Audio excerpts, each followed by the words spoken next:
हरे कृष्ण। साथियों, बुधवार का व्रत बुद्धि, व्यापार और सौभाग्य का प्रतीक माना जाता है। इस दिन भगवान गणेश तथा भगवान बुद्ध को प्रसन्न करने के लिए विशेष रूप से पूजा की जाती है। बुधवार को व्रत रखने से, कथा पढ़ने से या उसका श्रवण करने से जीवन में सुख, शांति और तरक्की का मार्ग खुलता है। आज की इस विशेष कथा में हम जानेंगे बुधवार व्रत की महिमा और उससे जुड़ी एक चमत्कारी कहानी। तो आइए भगवान गणेश का स्मरण करके इस व्रत कथा का आरंभ करें। ओम गणेशाय नमः। समतापुर नगर में मधुसूदन नामक एक व्यक्ति रहता था। वह बहुत धनवान था। मधुसूदन का विवाह बलरामपुर नगर की सुंदर लड़की संगीता के साथ हुआ था। एक बार मधुसूदन अपनी पत्नी को लेने बुधवार के दिन बलरामपुर गया। मधुसूदन ने पत्नी के माता पिता से संगीता को विदा कराने के लिए कहा। माता पिता बोले, बेटा आज बुधवार है, बुधवार को किसी भी शुभ कार्य के लिए यात्रा नहीं करते। लेकिन मधुसूदन नहीं माना। उसने ऐसे शुभ अशुभ की बातों को न मानने की बात कही। दोनों ने बैलगाड़ी से यात्रा प्रारंभ की। 2 कोस की यात्रा के बाद उसकी गाड़ी का एक पहिया टूट गया। वहाँ से दोनों ने पैदल ही यात्रा शुरू की। रास्ते में संगीता को प्यास लगी। मधुसूदन उसे एक पेड़ के नीचे बैठाकर जल लेने चला गया। थोड़ी देर बाद जब मधुसूदन कहीं से जल लेकर वापस आया तो वह बुरी तरह हैरान हो उठा, क्योंकि उसकी पत्नी के पास उसकी ही शक्ल सूरत का एक दूसरा व्यक्ति बैठा था। संगीता भी मधुसूदन को देखकर हैरान रह गई। वह दोनों में कोई अंतर नहीं कर पाई। मधुसूदन ने इस व्यक्ति से पूछा, तुम कौन हो और मेरी पत्नी के पास क्यों बैठे हो? मधुसूदन की बात सुनकर वह व्यक्ति ने कहा, अरे भाई, यह मेरी पत्नी संगीता है। मैं अपनी पत्नी को ससुराल से विदा कर लाया हूँ। लेकिन तुम कौन हो जो मुझसे ऐसे प्रश्न कर रहे हो? मधुसूदन ने कहा, तुम जरूर कोई चोर या ठग हो या मेरी पत्नी है।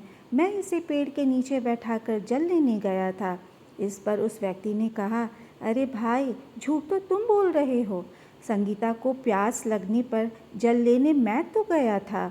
मैंने तो जल लाकर अपनी पत्नी को पिला भी दिया।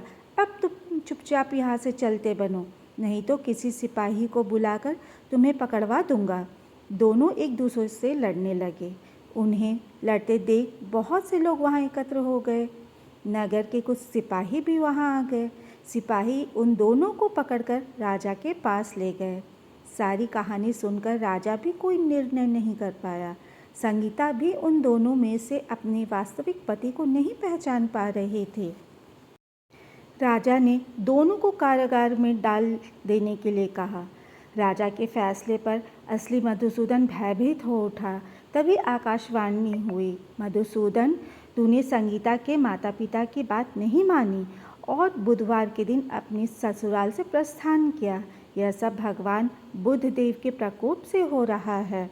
मधुसूदन ने भगवान बुद्ध देव से प्रार्थना की, हे भगवान बुद्ध देव, मुझे क्षमा कर दीजिए। मुझसे बहुत बड़ी गलती हुई। भविष्य में अब कभी बुधवार के दिन यात्रा नहीं करूँगा और सदैव बुधवार को आपका व्रत भी किया करूँगा। मधुसूदन से प्रार्थना करने से भगवान बुद्धदेव ने उसे क्षमा कर दिया। तभी दूसरा व्यक्ति राजा के सामने से गायब हो गया। राजा और दूसरे लोग इस चमत्कार को देखकर हैरान हो गए। भगवान बुद्धदेव की इस अनुकंपा से राजा ने मधुसूदन और उसकी पत्नी को सम्मानपूर्वक विदा किया। कुछ दूर चलने पर रास्ते में उन्हें बैलगाड़ी भी मिल गई। बैलगाड़ी का टूटा हुआ पहिया भी जुड़ा हुआ था। दोनों उसमें बैठकर समतापुर की ओर चल दिए। मधुसूदन और उसकी पत्नी संगीता दोनों बुधवार को व्रत करते हुए आनंदपूर्वक जीवन यापन करने लगे। इस तरह भगवान बुद्धदेव की कृपा से उनके यहाँ खुशियाँ बरसने लगी। इस तरह जो स्त्री पुरुष विधिवत बुधवार का व्रत करके व्रत कथा सुनते हैं तथा पढ़ते हैं, भगवान बुद्धदेव उनके सभी कष्ट को दूर करते हैं। हे भगवान गणेश, हे भगवान बुद्धदेव, सारे श्रोताओं को उनकी मनोकामना पूर्ण करना।